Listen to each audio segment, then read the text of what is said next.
anxiety Yes. is a sign of, if you're not anxious Mm. about something, you're complacent. Oh, Yeah. You very good thought. you don't grow.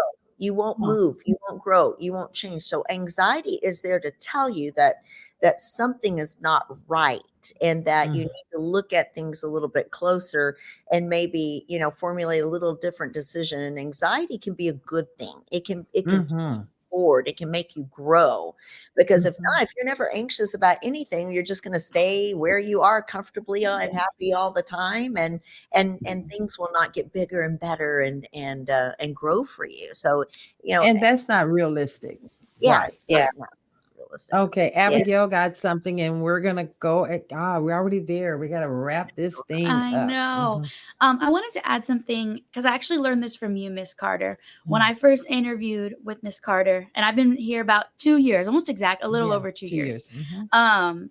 When I interviewed with her, um, I was talking to her, and I had a full-time job already, and it was for a part-time position. She goes, "Well, how are you going to balance that?" And I said, "Well, I'm going to quit my job."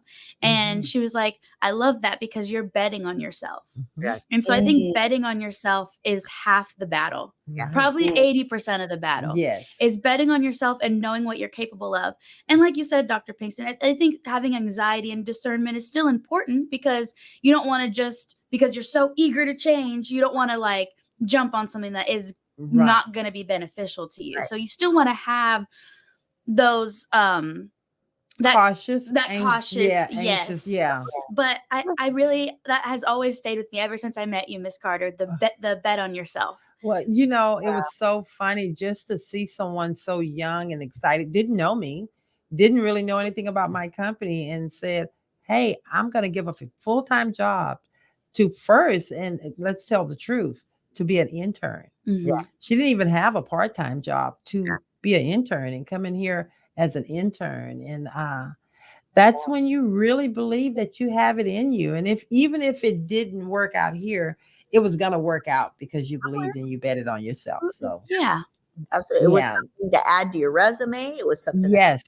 look more accomplished and would get you to the next step. You can Yeah. use these experiences, good or bad, to help you move to the next level. And that's what, so the process of it, John, is torturous, because we do live in a very instant gratification world. Oh my God. We have really forgotten what it's like to sit back and let things develop. So I'll give you, for anybody who likes football out there, my fiance and I have talked about this, where, we watch running backs, and they tend to just get the ball and run into the pile, and they don't get very far. But those that stand back and wait a minute, let the play develop, the hole opens up, through it they go, because Yeah. Yeah.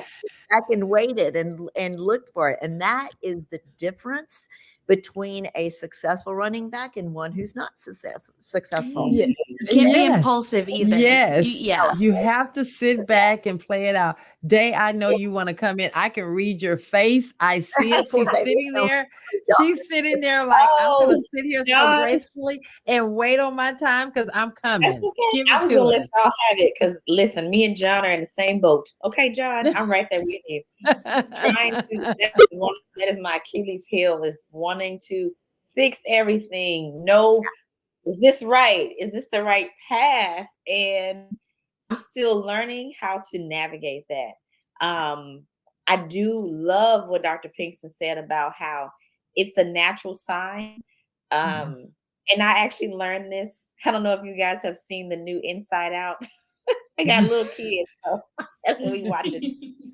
That movie was for me because it talks about how anxiety is a natural form of growth. The little girl didn't have anxiety until she became a teen.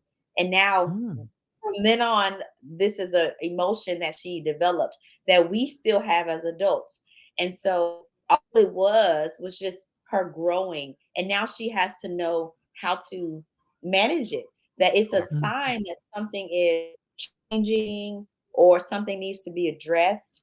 Yeah. Kind of like an infection, like you swell up because your body's telling you something's wrong. It's the same thing.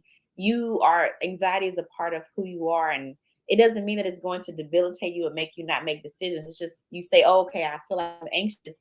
Now let me change or do something. So when it comes to feeling like you need to fix something and it makes you anxious, perhaps it's time for you to take a step back and evaluate, okay, why do I want to fix this? What needs to be fixed? Is it really my Wow. responsibility to fix it? So I would say take it as a sign to evaluate and not that you need to act right away, like Dr. Pickens said, like the running back, just sit in the cut and see That what you need to do.